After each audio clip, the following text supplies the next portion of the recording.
साल 1500 ईस्वी दिल्ली की सत्ता पर सल्तनते हिंद का परचम लहरा रहा था, जिसका सुल्तान था इब्राहिम लोधी, और इधर गुजरात में बादशाह बहादुर शाह की अपनी सल्तनत कायम हो चुकी थी। इन्हीं राज्यों से गुजरते हुए बीच में पड़ता था मेवाड़। मेवाड़ हमेशा से दिल्ली की आंख में छुपता था, क्योंकि दिल्ली के सुल्तान मेवाड़ के महायोद्धा विषम घाटी पंचानन राणा हमीर सिंह के शौर्य के आग में कई बार तप चुके थे। खैर, इस समय मेवाड़ में राणा रायमल का राज हुआ करता था, जिनके 3 पुत्र थे, कुंवर पृथ्वीराज, कुंवर जयमल और सबसे छोटा पुत्र था राणा संग्राम सिंह। ये तीनों भाई एक रोज अपने गुरु के आश्रम जाते हैं। गुरु बालक संग्राम सिंह के हाथ को देखकर बताता है कि तेरी तलवार से सल्तनतें कांपेंगी, जहां तेरा ध्वज लहराएगा वहां आसपास भी कोई शत्रु नहीं भटकेगा। नगर नगर में तेरी दाग कायम होगी। बहुत जल्द तू मेवाड़ का भावी सम्राट बनेगा। गुरु की इस भविष्यवाणी को सुन बड़े भाई कुंवर पृथ्वीराज ने कहा, ये सब मात्र बातें हैं, मेवाड़ का राणा तो बड़ा पुत्र ही बनेगा। इस पर कुंवर संग्राम सिंह ने कहा, भाई सा, जिसकी ताकत उसकी सत्ता। संग्राम सिंह के ऐसे वचनों को सुनकर दोनों भाइयों का आपस में झगड़ा छिड़ गया। इसी लड़ाई में पृथ्वीराज ने बालक संग्राम सिंह की एक आंख फोड़ दी। इसी बात से नाराज बालक संग्राम सिंह रात के अंधियारे में मेवाड़ किले से अजमेर निकल गए, जहां करमचंद पवार ने उनको आश्रय दिया। अजमेर में रहकर राणा ने कई युद्ध कलाओं में महारत हासिल की। तपस्या के ताप में तप कर बालक संग्राम सिंह सोना बन रहा था। बालक संग्राम सिंह अब युवा हो चला था। खून में गर्मी, जिगरे में फौलाद और ऊंचे तेवर होना लाजमी था, क्योंकि वीर राणा कुंभा के ही रक्त बीज थे। यही समय था जब संग्राम सिंह ने मेवाड़ धारा की सियासत को पलट कर रख दिया। इस समय तक संग्राम सिंह के दोनों भाइयों का स्वर्गवास हो चुका था। इसी के साथ सरदारों ने राणा संग्राम सिंह को राज्य का उत्तराधिकारी घोषित करते हुए उनका मेवाड़ की गद्दी पर राज तिलक कर दिया। ये वही संग्राम सिंह है जिसे दुनिया राणा सांगा के नाम से जानती है। राणा ने सतलुज, बयाना, सिंध, मालवा, भरतपुर, ग्वालियर, उत्तर गुजरात और संपूर्ण राजपुताने में एक छत्र शासन स्थापित किया। राणा के एक आंख एक हाथ नहीं थे और शरीर पर 80 घाव थे, पर फिर भी खुले शेर की तरह भयानक युद्धों का नेतृत्व वे खुद करते थे। राणा संपूर्ण भारत पर एक छत्र शासन स्थापित करके विक्रमादित्य की उपाधि धारण करने का अरमान रखते थे। इन्होंने पाती पर्वण की प्रथा को पुनः जीवित करते हुए सभी क्षत्रिय ताकतों को एक कर दिया, जिससे पश्चिम में मेवाड़ एक हिंदू राज्य बनकर दिल्ली की सत्ताओं को ललकारने लगा।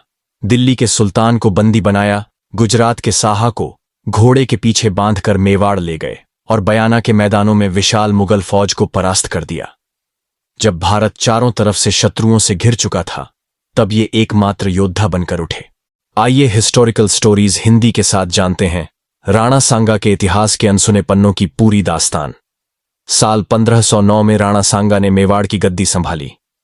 मेवाड़ में अपना गढ़ मजबूत करने के बाद राणा ने राजपुताने की सभी बड़ी बड़ी रियासतों के साथ वैवाहिक संबंध स्थापित करने शुरू किए, जिसमें मारवाड़, बीकानेर, बूंदी, आमेर, बांगड़ में वैवाहिक संबंधों की स्थापना के साथ राणा ने कई ताकतों को एक साथ ला दिया और साथ ही करमचंद पवार को अजमेर का मुख्य सरदार घोषित करके अपनी सत्ता को राजपुताने के मुख्य द्वार तक मजबूत कर दिया। चारों दिशाओं में अपनी सत्ता मजबूत करने के बाद राणा ने ईडर प्रदेश पर हमला कर दिया, जहां का शासक राजा भाणमल गुजरात के सुल्तान महमूद शाह का पूरा समर्थन करता था। राणा के इस भयानक हमले से ईडर नरेश गुजरात भाग गया, जिसके बाद राणा ने अपने सरदार को ईडर का मुख्य प्रहरी बना दिया।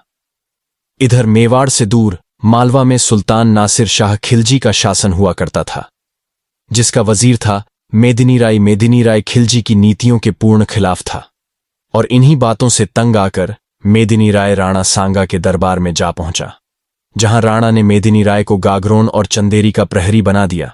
अब आप देखिए, राणा ने बड़ी बड़ी रियासतों से रिश्ते तय करके सभी बड़ी ताकतों को एक छत्र में ले आए और चारों तरफ अपने विश्वसनीय सरदारों को बैठा दिया।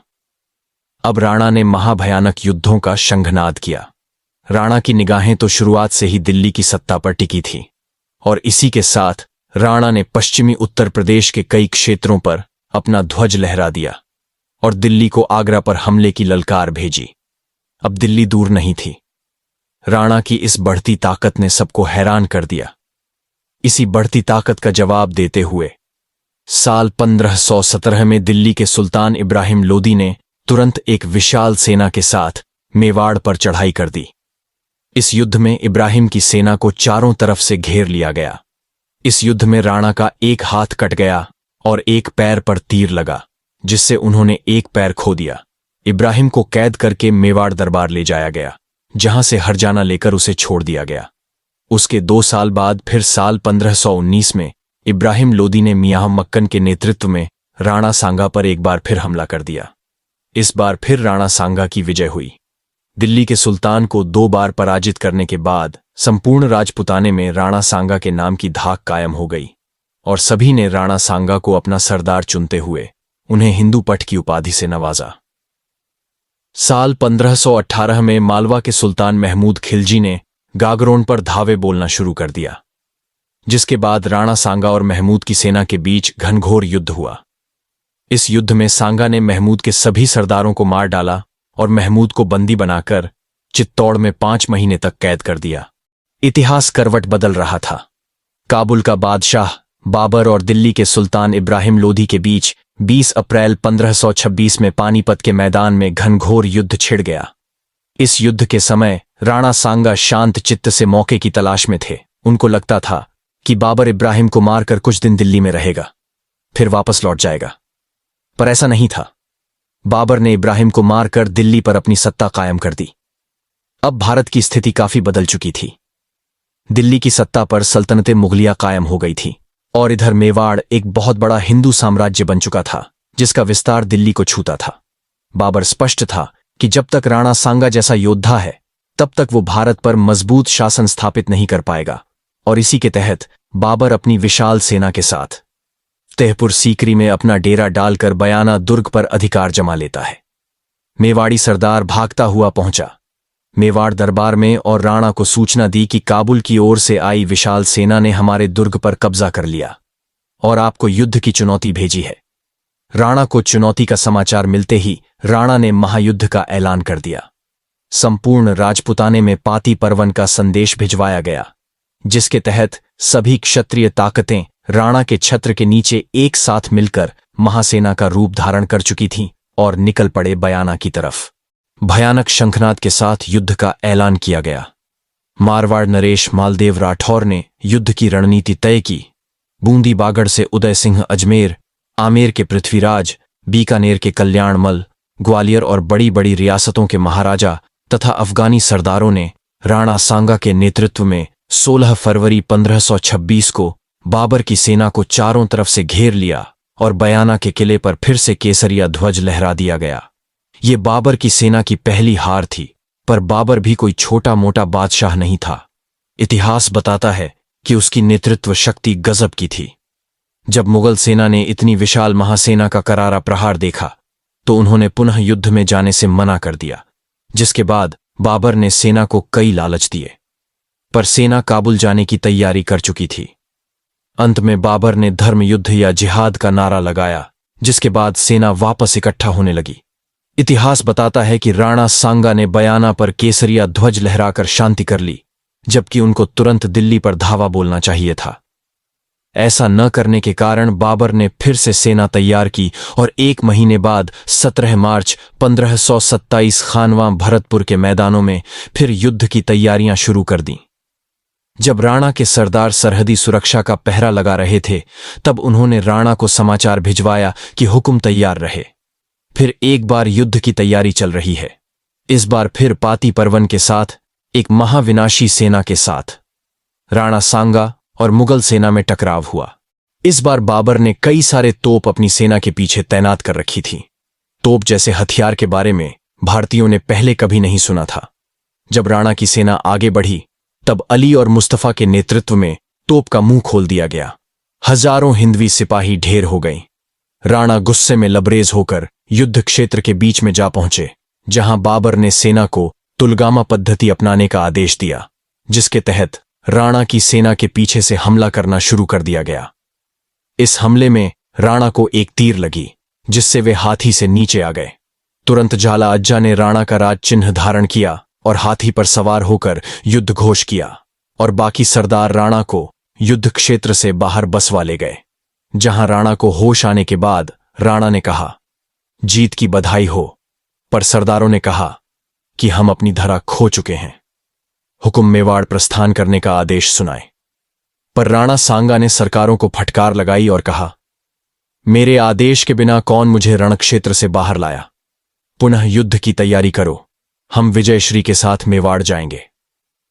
तभी राणा को संदेश मिला कि बाबर की सेना चंदेरी पर हमला करेगी, तो राणा ने सरदारों को कहा, तैयार हो जाओ और निकल पड़ो चंदेरी की तरफ। जहां कालपी के मैदानों में राणा सांगा ने अपना डेरा लगाया, वहीं कालपी के मैदानों में राणा सांगा का स्वर्गवास हो गया। कुछ लोगों का मानना है कि राणा सांगा को सरदारों ने जहर दे दिया था, पर कुछ भी हो, राणा सांगा का संपूर्ण जीवन अखंड भारत के निर्माण में बीता। उन्होंने बाबर के युद्ध से पहले लगभग 18 युद्ध जीतकर अपनी सत्ता दिल्ली तक ले गए थे।